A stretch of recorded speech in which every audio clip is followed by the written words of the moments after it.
할렐루야, 예수님이 부활하신 이후 네 번째 주간이 시작되었습니다. 이번 네 번째 주간을 우리가 은혜롭게 살면서 부활하신 예수님의 그 큰 감격 속에 또 우리가 많은 기적을 경험하고 열매를 맺는 그런 복된 한 주간이 되기를 축복합니다. 특별히 이 네 번째 주간은 5월이 시작되는 참 아름다운 그런 달의 시작이기도 합니다. 이 5월이 코로나로부터 완전히 해방되어지고 또 이제 자연의 싱그러움처럼 우리 모두가 좀 풍성해지는 그런 또 한 주간, 세 달이 되기를 축복합니다. 지난주에는 우리가 예수님을 죽이는 일에 앞장섰던 이 사두개인들, 그리고 또 바리새인들, 그리고 역사의 희생양이었던 사마리아인들이 어떻게 형성되었는지 그 형성 과정에 대해서 역사적인 배경들을 좀 살펴봤습니다. 오늘은 이런 어떤 그 교회 안에 이제는 예수님이 부활하신 사건 이후 또 그 예수님이 부활하셨다는 사실이 이제 인정되어지고 제자들을 통해서 아주 활발하게 복음이 증거되어지고 많은 사람들이 교회로 모이면서 이 교회 안에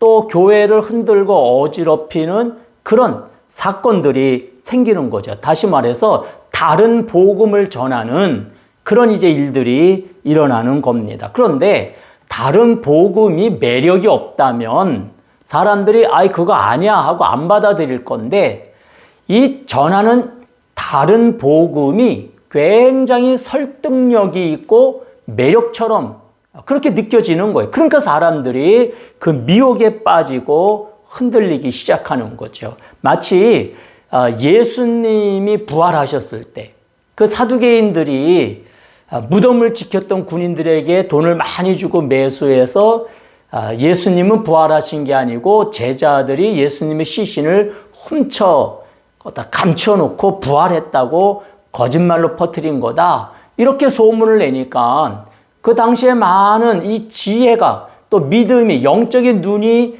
열려졌지 않았던 다수의 사람들이 그 말을 받아들이는 거죠. 지금까지도 유대인들은 그렇게 믿고 있다는 거지요. 이 사단이 정말 교묘한 이론들을 가지고 흔들어서 이 땅의 많은 백성들이 구원받지 못하도록 그렇게 회방을 하는 거지요. 지금 초대교회가 막 한참 재밌게 성장해 갈 때에 바로 이런 다른 복음을 전하는 그런 무리들이 일어난 것입니다. 특별히 예수님이 이제 부활하시고 나서 이제는 전반적인 분위기가 나사렛 예수님은 하나님이셨다. 우리의 구원을 위해서 이 땅에 오신 우리가 기다리던 메시아이셨다. 이걸 이제 모두가 공감하는 그런 분위기였다는 거지요. 자, 그랬는데 이 예수님이 인류의 구원을 위해서 오신 하나님이시라는 것은 이제는 받아들이겠는데, 자, 나사렛 예수. 그 나사렛 예수가 하나님이 될 수 있느냐? 또 한편으로는 하나님이 사람이 될 수 있는가? 하나님은 하나님이시고 사람은 사람인 거지. 어떻게 사람이 하나님이 될 수 있고 하나님이 사람이 될 수 있는가? 이런 의문을 갖기 시작하는 거지요. 그러면서 제법 똑똑하고 제법 논리적이고 합리적인 사람들이 이 문제들에 대하여 뭔가 답을 제시하려고 또 연구하고 나름대로 또 묵상하고 그러면서 이제 두 가지의 어떤 이론이 등장하는 거예요. 이 두 가지 이론이 다른 복음이 되는 거지요. 그런데 이 두 가지 이론이 굉장히 매력 있게 들렸던 겁니다. 이 사단은 아주 교묘하게 이 두 가지 이론을 이용해서 예수님이 부활하셨다고 하는 부활과 예수님이 우리를 구원을 위해서 오신 하나님이시라는 사실을 아무런 의심 없이 그냥 그걸 받아들이고 아멘으로 신앙생활을 하고 있는데 이걸 흔들어내는 거예요. 이걸 흔들면서 자기 중심적인 신앙생활을 하는, 하나님 말씀 중심적인, 그래서 그냥 아멘으로 받아들이는 그런 신앙이 아니라 뭔가 의문점과 뭔가 어떤 명확한 답을 찾고자 하는 그런 이성적인 생각을 가진 사람들을 흔들어서, 그래서 그들 나름대로 이런 것일 거다라고 하는 어떤 그런 이론들, 그런 답을 제시하고 또 그걸 들으면서 성도들이 그거 맞는 것 같은데 그랬구나 이러면서 이제 막 흔들리고 그러면서 교회가 위기에 빠지게 되었다는 거지요. 그래서 오늘 본문에 보면은 사도 바울이 이렇게 말하잖아요. 다른 복음은 없다. 다른 복음은 없다. 사도 바울이 지금 오늘 본문에서 여러 차례 반복해서 굉장히 안타까워하면서 그렇게 선언하는 겁니다. 다른 복음은 없다. 왜 다른 복음이 없느냐? 그 이유는 아담 이후로 이 인류가 저지른 죄의 문제, 그리고 이 죄의 열매로 우리에게 찾아 들어온 이 죽음의 열매, 이 죽음의 저주에서 이 죽음을 다스리고 우리를 해방시키는 그런 방법, 그런 길, 그걸 제시한 사람이 없는 거예요. 또 그런 방법도 찾아내지 못한 거예요. 만약에 예수님이 오시기 이전에 그런 길이 발견되어지고 그런 사람이 등장했다면 그리로 갔겠지요. 그 길을 따랐겠지요. 그런데 예수님이 오시기 이전까지, 예수 그리스도가 오셔서 구원의 문을 열어주시기 이전까지 세상 모든 사람들은 행복하지 못했어요. 왜냐하면 사단에 사로잡혀서 이 사단의 속임수에 붙들려서 이 죽음이라고 하는 이 고통과 저주에 매여서 허무하게 살아가고 행복해야 될 우리의 삶이 정말 허무한, 무의미한, 그리고 고통과 좌절이 있는 그런 삶으로 그렇게 우리를 괴롭혀 왔다는 것입니다. 그런데 죄 없으신 하나님이 직접 사람의 몸을 입고 우리 세상 속에 들어오셔서 이 세상이 지금 겪고 있는 이 저주, 이 어둠, 불행, 이 죄의 모든 것들을 짊어지시고 십자가에서 대속의 죽음을 감당하셨죠. 그러면서 이 세상의 모든 피조물들로 하여금 구원을 받을 수 있는 길을 열어주신 겁니다. 예수 그리스도가 오셔서 우리의 죄짐을 짊어지시고 그 십자가에서 죄값을 지불하기 이전까지는 이 죄의 문제에서, 이 죽음의 문제에서 벗어날 수 있는 길이 없었어요. 근데 예수님이 오시고서부터 이 길이 열렸다는 겁니다. 그러니까 사도 바울이 강조는 예수 그리스도만이 유일한 복음이다. 예수 그리스도만이 유일한 우리의 희망이다. 예수 그리스도가 오시기 이전까지의 우리의 삶은 다 불행했고 저주 안에 있었다. 예수 그리스도가 우리를 위해서 이렇게 희생해 주셔서 구원의 문을, 길을 열어주셨는데 우리가 그 예수 그리스도의 은혜를 버리고 다른 복음, 다른 길이 있을 것이라고 착각하고 거기에 속아서 그 길로 간다는 것은 이건 매우 불행한 것, 이건 매우 잘못된 것이고 이건 어리석은 거다. 그러니까 속지 말아라. 다른 복음은 없다.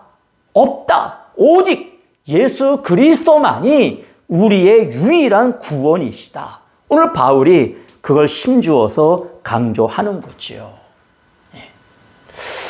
이 문제는 이 성도들이 오늘 우리들도 그렇고 또 이전에 또 앞으로 이 세상에 머무르는 모든 하나님의 피조물들은 이 예수 그리스도를 통한 구원, 이 진리만을 꼭 붙들고 이 말씀을 의지하고 아멘으로 믿음으로 가면은 되는데, 근데 자꾸 딴 생각을 하는 거예요.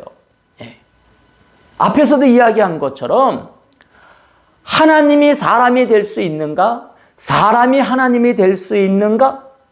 자꾸 이런 자기 중심적인 생각, 신앙생활을 하지만 하나님의 말씀에 근거한 믿음의 신앙생활이 아니라 어떤 이성적인, 어떤 논리적이고 합리적인 어떤 답을 가지고 신앙생활하려고 하는 사람들로 인해서, 그러면서 거기에서 잘못된 이론들, 매우 매력적이고 그럴듯한 그런 이론들을 만들어 내게 되었다는 겁니다.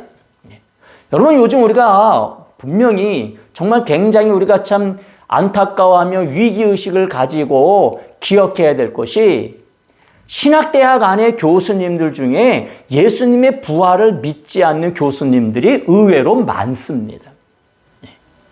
이론적으로 논리적으로 예수님이 하나님의 아들이시다라는 것은 가르치지만 그걸 믿음으로, 오늘 사도 바울이 고백하는 그런 고백으로 다른 복음은 없다, 예수 그리스도만이 유일한 우리의 구원자이시다라는 고백을, 그걸 받아들이지 못하는 그런 교수님들 많습니다.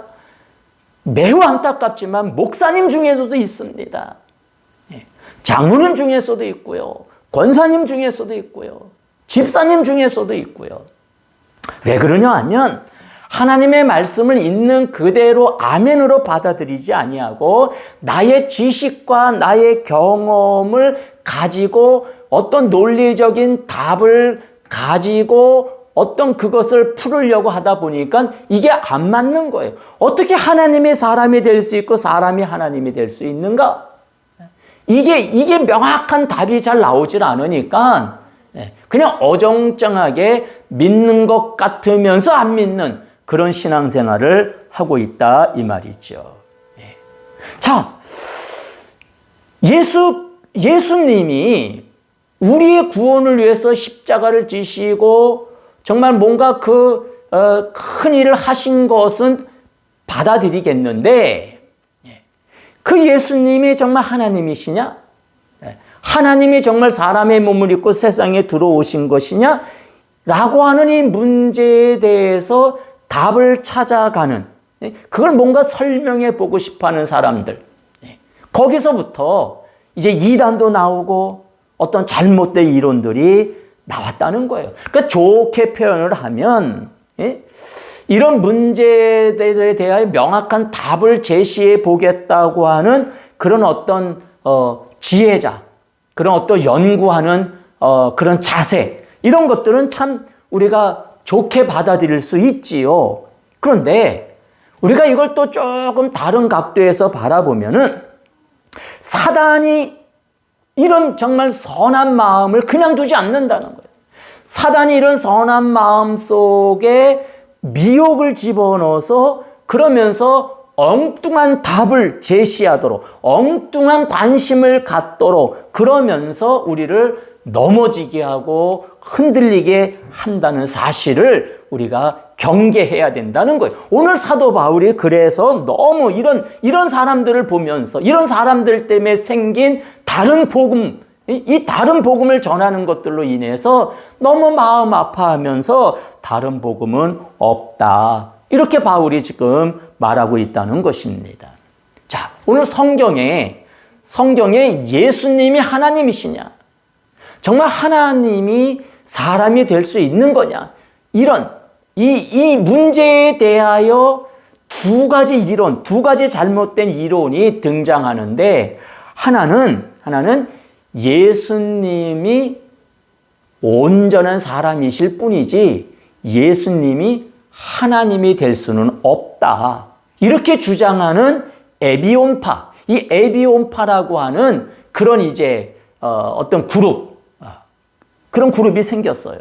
또 하나는 이거 반대로 부활하신 예수님, 인류의 구원을 이루신 그 예수님은 분명한 하나님이시다.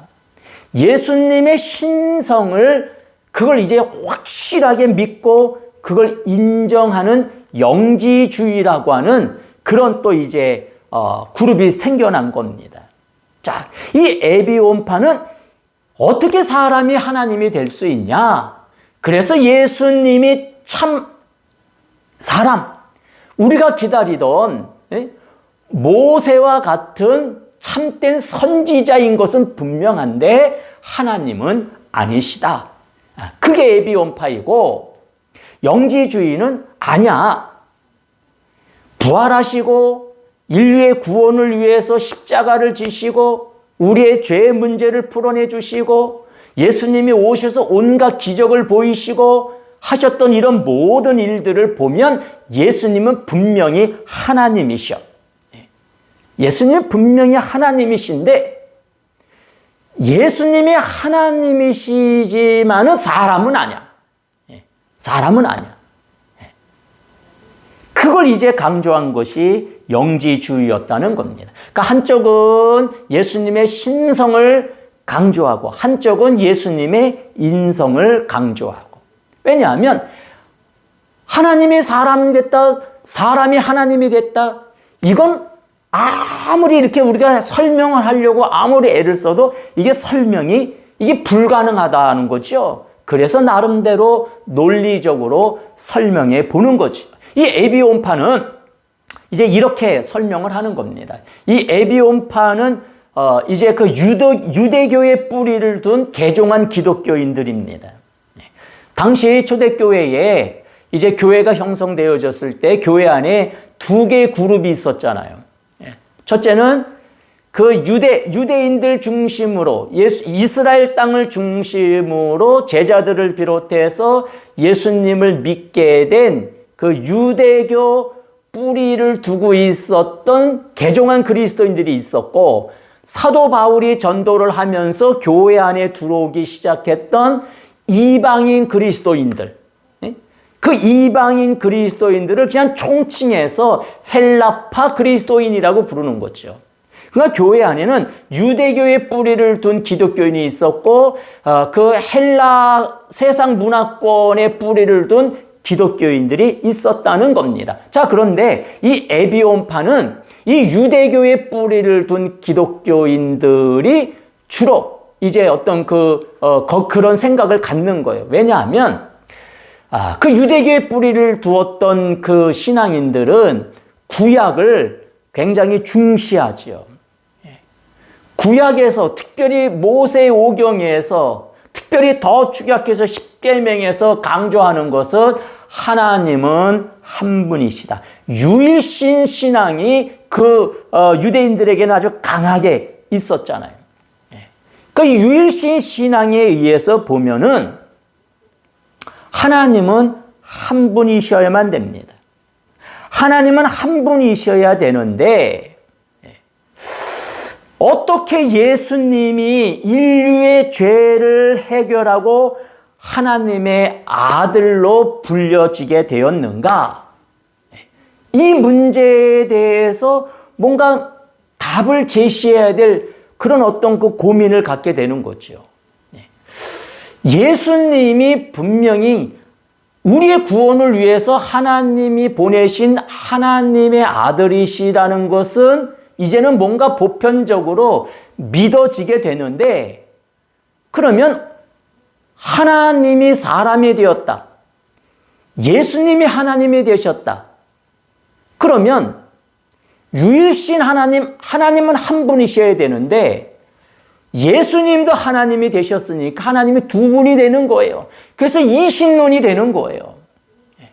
이 유대교 전통을 가지고 있는 신앙인들의 관점에서 보면은 예수님을 하나님의 아들이시다라고 인정하는 순간부터 하나님이 두 분이 되는 거예요.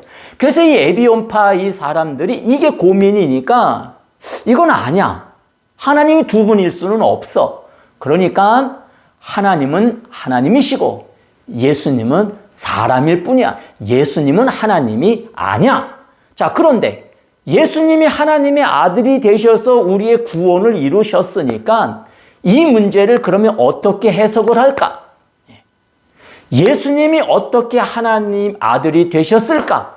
이걸 이제 논리적으로 풀어 설명했다는 것입니다. 어떻게 풀어서 설명을 했냐면요. 자, 예수님은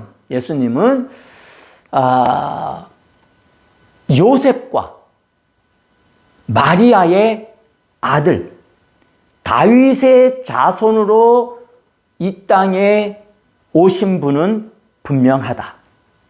그런데 그 예수님이 성장하셔서 30세 나이에 세례를 받으실 때, 그 요단강에서 세례 요한으로부터 세례를 받으실 때 하늘로부터 성령이 임하시면서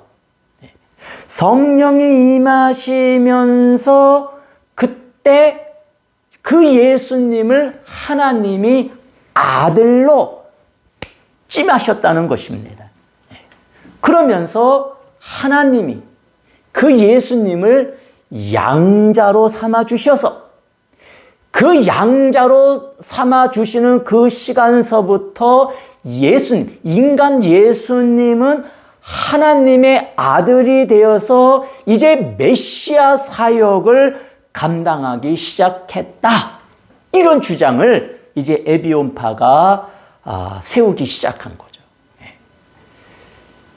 예수님, 사람이 하나님이 될 수는 없는데 사람이 하나님이 될 수 있는, 그러면서 유일신 신앙을 지킬 수 있는 방법이 양자설이라, 양자로 맞아들인다면, 하나님이 예수님을 양자로 받아들인다면 예수님은 하나님이 되시면서 예수님과 하나님은 한 분, 한 몸이 될 수 있다라고 하는 그런 아주 새로운 이론을 이 에비온파들이 이제 이렇게 생각해 낸 거지요. 참 매력 있는 이론이잖아요. 여러분, 우리는 지금 삼위일체를 믿습니다. 우리는 하나님이 한 분이십니다. 하나님 한 분이신데 한 분 하나님이 성부 하나님, 성자 하나님, 성령 하나님으로 활동을 하신다고 하는, 그래서 지금 이 유대교 전통처럼, 구약의 전통처럼 하나님은 유일하신 하나님 한 분이시라는 것을 우리는 받아들입니다. 그런데 그 삼위일체 하나님을 한 하나님으로 받아들이는 방법에 있어서 이게 삼위일체라고 하는 이런 이론과 이런 어떤 영적 지혜가 이 에비온 사람들에게는 없었기 때문에 사람이 가지고 있는 지식과 우리의 어떤 수준의 영역 안에서 예수님이 하나님이셨다라는 것을 설명하기 위해서 양자로 삼으셨다라고 하는 양자설을 주장하게 되었다는 거예요. 이게 에비온파인 겁니다. 근데 굉장히 설득력이 있고 굉장히 매력 있게 들린다는 거예요. 그래서 많은 그 당시에 초대교회에 정말 순수하고 성실한 신앙인들이 그랬구나. 이 문제가 이렇게 풀려지는 것이었구나. 그러면서 여기에 막 사람들이 관심을 갖기 시작하고 빠져들기 시작했다는 겁니다. 우리 주변의 이단들의 정말 갈급했던 신앙들이 막 빠져들어가는 것 같은 그런 현상들이 생겨났다는 겁니다. 그러면서 이 에비온파들은 이 구약을 중시하니까 모세오경을 굉장히 중시합니다. 그리고 그 구약에 또 내려오는 어떤 율법의 전통들, 이런 것들을 굉장히 중요시하는 거죠. 그래서 신약보다는 구약을 더 비중 있게 다루는 거예요. 그러면서 신약에 있어서는 마태복음만 그들이 하나님의 말씀으로 받아들이는 거예요. 왜냐하면 예수님이 우리의 구원자로 세상에 오셨다는 걸 받아들여야 되니까 마태복음만 받아들이는 겁니다. 그러면서 사도 바울의 기록인 서신서는 인정하지 않아요.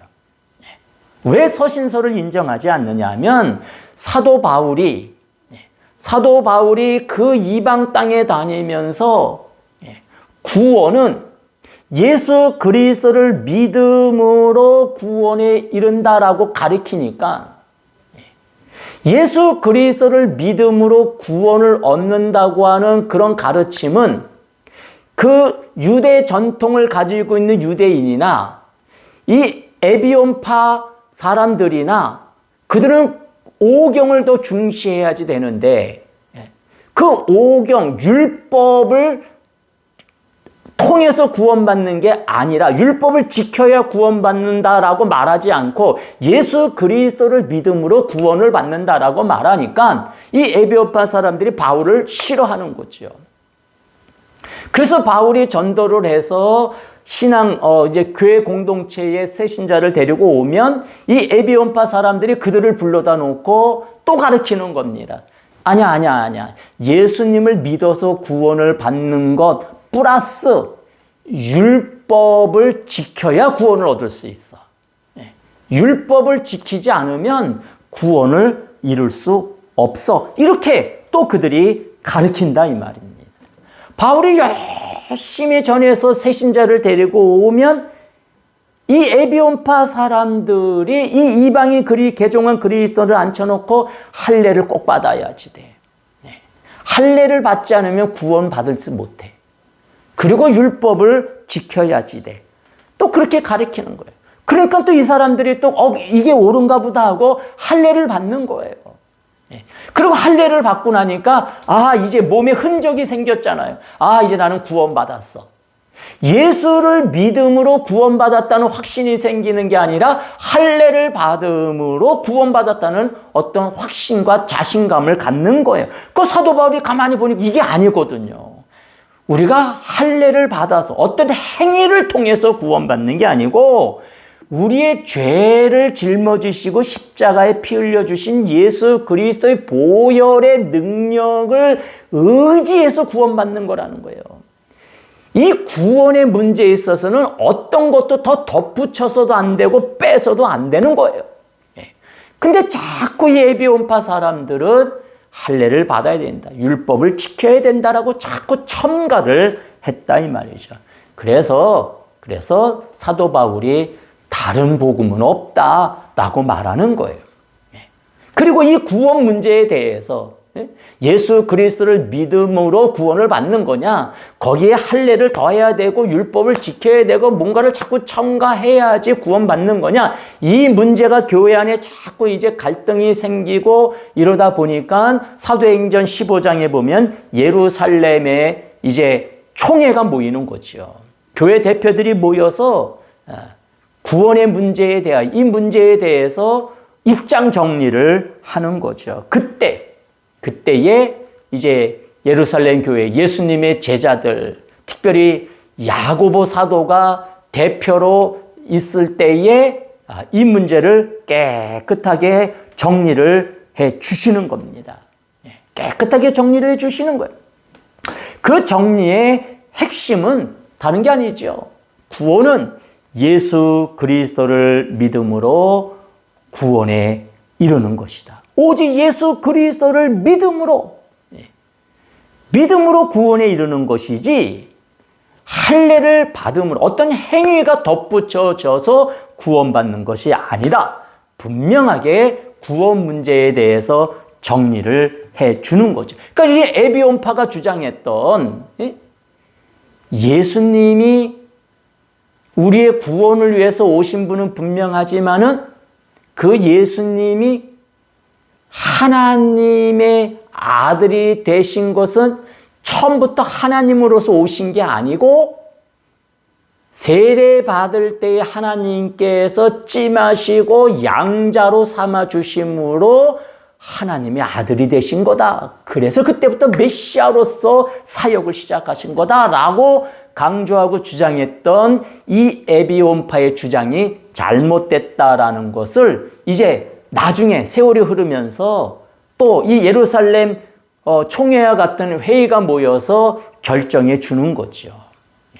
자, 두 번째는 이 예수님은 하나님이시다. 예수님은 하나님이시다. 이걸 강조하는 영지주의의 또 이제 이론이 있었어요.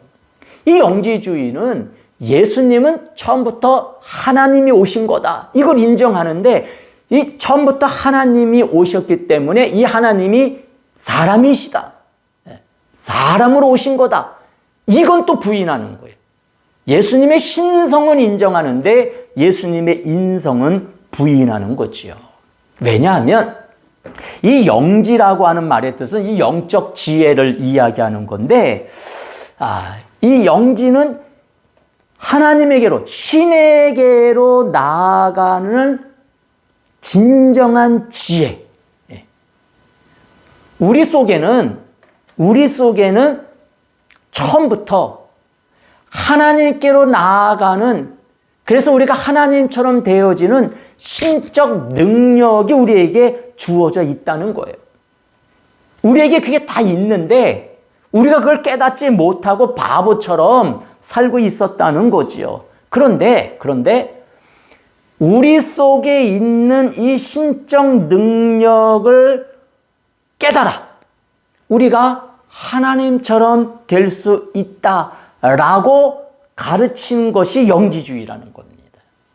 그게 영지주의예요. 그런데 모든 사람에게 이런 어떤 지혜가 있는 게 아니고, 모든 사람에게 어떤 이런 신적 능력이 우리 속에 있는 건 아니고, 선택된 소수만 우리 속에 있다는 거예요. 그러니까 다수의 사람들은 구원에 이를 수가 없다는 거예요. 근데 예수님이 오셔서 십자가에 피 흘리시며 우리의 모든 죄짐을 담당하심으로써 모든 사람이 구원받을 수 있다고 하는 이 진리에 대해서 이 영지주의자들은 그건 받아들일 수가 없는 거예요. 구원은 모든 사람이 받는 게 아니고 선택된 소수의 사람만이 받는 거다. 그게 영지주의의 가르침이다, 이 말입니다. 자, 그러면 이 영지주의자들의 생각은 우리의 영은 굉장히 맑고 굉장히 정말 높은 수준에 있는데, 우리의 육신, 이 죄에 갇혀있는, 이 죄악에 물들어 있는 이 육신은 굉장히 저급하고 수준이 낮고 그런 세계라는 겁니다. 그래서 지금 우리 속에, 이 육체 속에 우리 영이 머물러 계시는데, 우리 육체 속에 영이 머무르시는 거, 우리는 성령님이 오셔서 성령님 우리 안에 계시는, 우리는 받아들이고 있는데, 영지주의자들은 그게 아니라 이 육체라고 하는 감옥에 그만 이 영이 갇히고 말았다는 겁니다. 그래서 이 영적인 지혜를 통해서 이 감옥인 이 육신에서 우리의 영이 빨리 나가서, 그래서 본래의 자리인 그런 세계로 가야 된다는 겁니다. 이 일을 위해서 예수님이 오셨다는 거예요. 예수님이 인류의 구원을 위해서 오신 게 아니라, 인류의 죄짐을 жил머지고 죄를 풀어주기 위해서 오신 게 아니라, 이 영적인 지혜를 가진 소수의 백성들을 이 감옥인 이 육신에서 건져내서 그 영적인 세계로 안내하기 위해서 예수님이 오셨다. 이게 바로 영지주의자들의 주장이었다는 것입니다. 자, 그러면서 영지주의자들에게도 고민이 하나 있는 거예요. 아까 그 에비온파의 고민이 뭡니까? 그들은 예수님이, 사람이 하나님이 될 수가 없다고 생각했는데, 예수님이 하나님의 아들이 되어서 구원 사역을 완성하셨기 때문에 그걸 해석하기 위해서 양자설을 이제 그들이 주장했잖아요. 근데 이 영지주의자들은 거꾸로 예수님이 하나님이신데, 하나님이 이 영적인 지혜를 가지고 오셨는데, 그 하나님이 이 사람의 몸을 입고 오셔서 인류의 구원의 길을 여셨다, 이 말입니다. 그 예수님이 사람의 몸을 입으셔서 우리의 구원의 문을 여셨다는 것은 그들이 이제 인정을 하는데, 그러면 어떤 방법으로 이 하나님이 사람의 몸을 입게 되었느냐? 이걸 이제 설명해야 된다는 거예요. 에비온파는 거꾸로 사람이 어떻게 하나님이 될 수 있는가의 문제였는데, 영지주의는 하나님이 어떻게 어떻게 사람이 될 수 있는가, 이 문제를 이제 푸는 거라는 거죠. 두 개가 반대인 거죠. 하나는 신성의 문제고 하나는 인성의 문제였다, 이 말입니다. 그래서 영지주의자들이 이제 나름대로 그럴듯한 이론을 쭉 펼치는데, 그 이론은 뭐냐면은, 예수님이 이제 그 하나님이 사람의 몸을 입고 하나님 인류의 구원을 위해서 싹 오셨는데, 그 하나님이 사람의 몸을 입고 나타나신 것은 진짜 육신을 입고 나타난 것이 아니라, 우리들이 이 세상 사람, 이 아주 영적으로 무지한 우리들의 눈에 그렇게 보인 것 뿐이지, 실제는 가짜. 그래서 그걸 가현설이라 그래요. 가현설. 진짜는 아닌데 진짜처럼 보이는. 하나님이시니까 하나님의 전능하심으로 얼마든지 하실 수 있다는 거예요. 그래서 하나님이 진짜 사람이 되어서 구원의 길을 가신 게 아니고, 하나님이 우리의 눈에 사람처럼 보이게, 그래서 그 다윗의 자손 요셉과 마리아의 사이에 난 그 아들 예수, 나사렛 예수 안에 그 예수가 하나님인 것처럼 우리들 눈에 보이도록 그렇게 하셨다는 거예요. 그래서 진짜는 사람은 아니셨다는 거예요. 신성만을 그들은 강조하셨다는 거죠. 그게 영지주의인가. 근데 가만히 이렇게 순수한 신앙인들이 가만히 들어보니까, 그것도 맞는 것 같아요. 그랬구나. 그렇지. 하나님이 어떻게 사람이 되실 수 있어. 그리고 정말 그 나사렛 예수가 진짜로 우리 사람이었다면 어떻게 부활을 해? 십자가에서 죽으셨을 때 끝난 거지. 부활하셨다는 이야기는 처음부터 사람이 아니었기 때문에 자연스럽게 당연하게 살아나신 거지. 하나님이시니까. 그렇게 가르치고 그렇게 그걸 받아들이고, 그런 거구나. 그래서 이제 사람들이 영지주의에 빠지는 거예요. 아까는 이제 예수님이 참 사람이신데 양자의 영을 입어서 하나님의 아들이 되었다고 하는 그 에비온파의 양자설을 받아들이면서, 그래서 양자가 되셔서 하나님의 아들이시구나, 이렇게 받아들였는데, 이번에는 하나님이 오셨는데 진짜 사람이 아니고 우리 눈에만 사람처럼 보인 거였구나라는 가연설을 그들이 또 그걸 이제 받아들이게 되었다는 겁니다. 그러니까 바울이 가만히 보니까 이 두 개가 다 너무 황당한 거예요. 두 개가 다 황당한 거예요. 예수님은 진짜 인류의 구원을 위해서 오신 하나님이십니다. 하나님이 사람의 몸을 입고, 하나님이 우리를 너무 사랑하셔서 우리 속으로 오신 거예요. 우리 몸을 입고 우리 속에 찾아오신 거예요.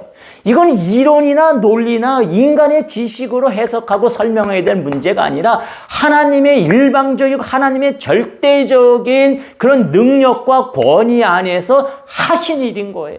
여러분, 세상의 모든 일들을 우리가 어떻게 다 설명하고 논리적으로 따지고 그걸 직면하고 그럴 수 있습니까? 그럴 수 없는 것이 더 많잖아요. 더 많잖아요.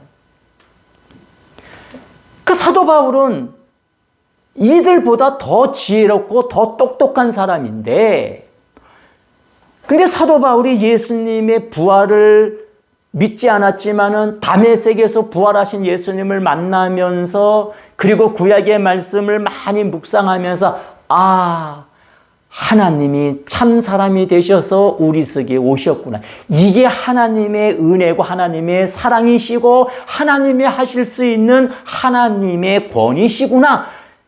바울은 그걸 깨달았기 때문에 자신 있게 복음을 외치고 예수 믿어야 된다고 예수님이 하나님이시라고 전했다는 겁니다.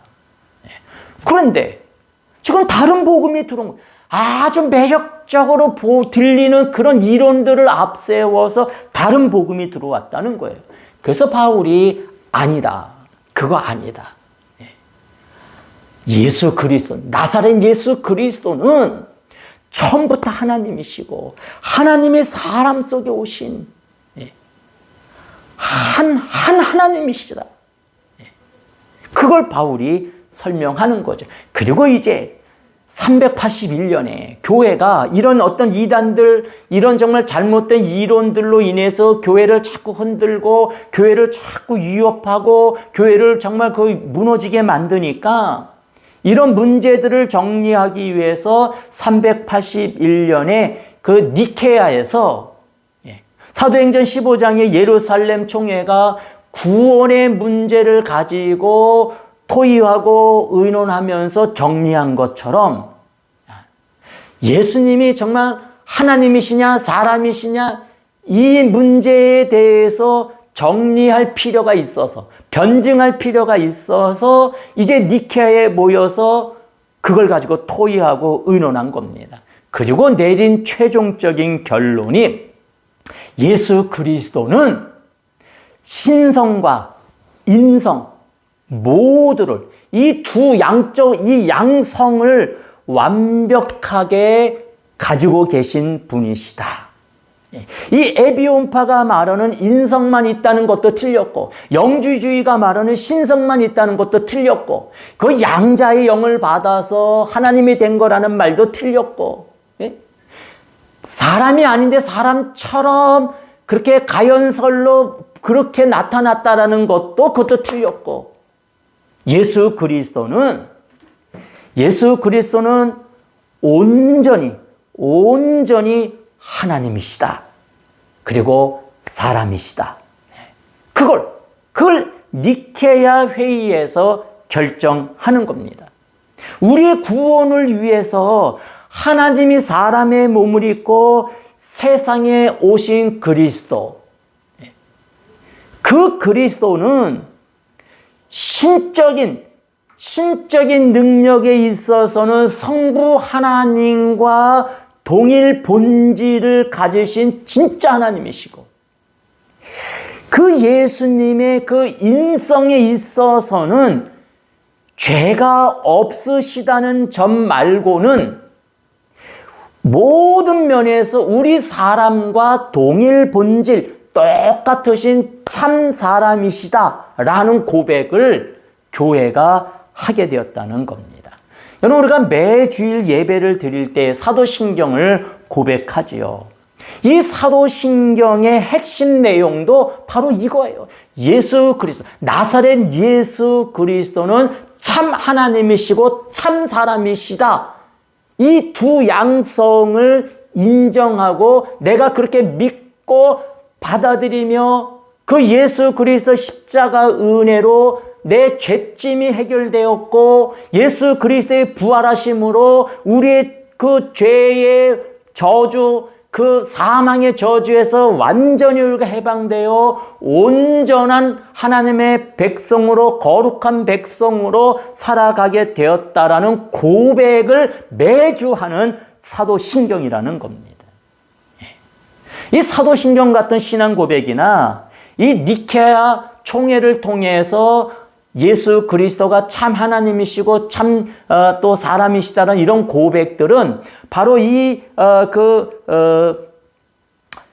그 에비온파라든가 영지주의라든가 이런 교회의 어떤 사단의 어떤 그런 개입, 어떤 그 회방을 통해서 교회를 어지럽히고 무너뜨리려고 했던 이런 어떤 그런 그 그럴듯한 이론들, 아주 매력적인 논리를 가지고 교회를 정말 흔들어서 무너뜨리려고 했던 이런 세력들에 대하여 건강하게 교회를 세우는, 지키는 그런 변증이었다는 것입니다.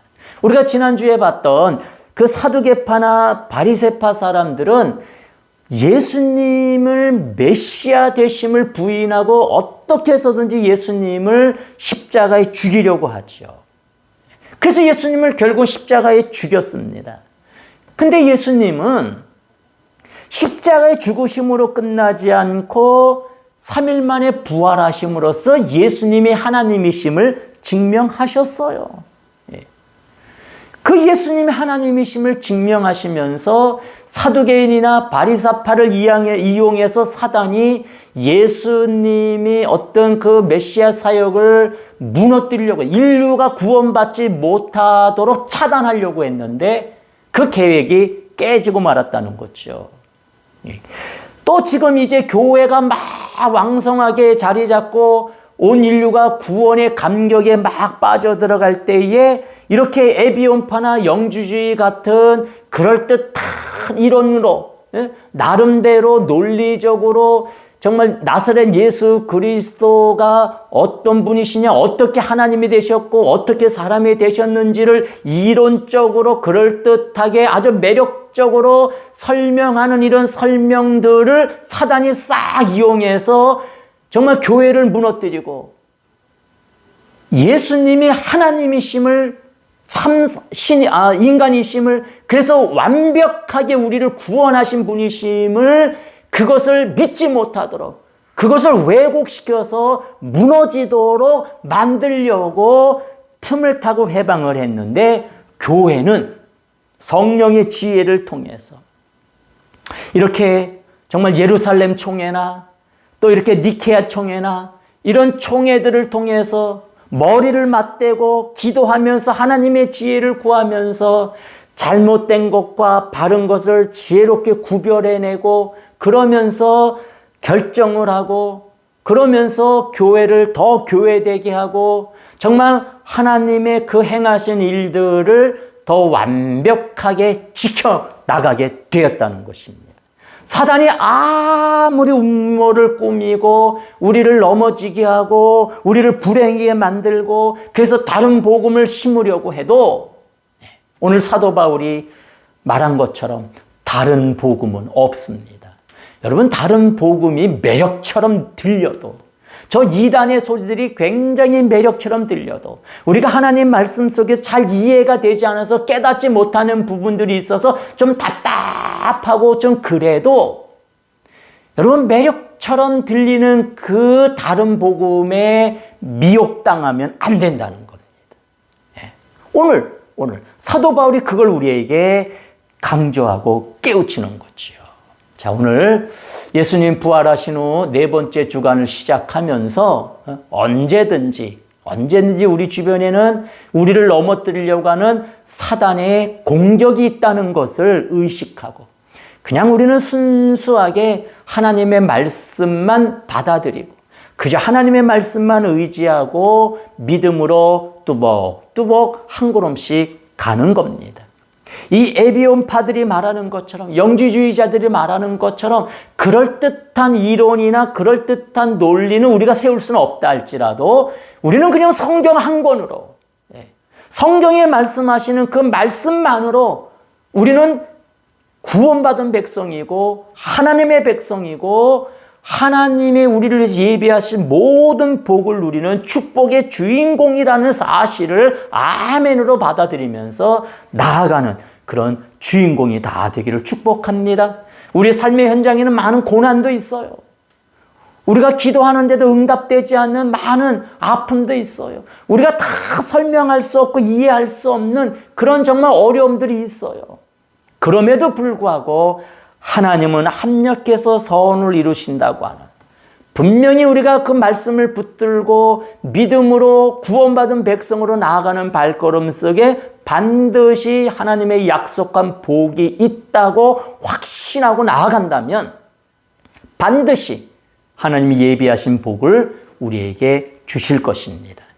우리 주변에 그럴듯한 매력적으로 들리는 그런 정말 이론들이 있다 해도, 정말 복음처럼 들리는 그런 소식들이 있다 해도 그런데 우리가 흔들리지 아니하며 사도 바울이 선언한 것처럼 단호하게 다른 복음은 없다. 다른 복음은 없다. 오직 예수 그리스도만이 나의 참 구원자이시다.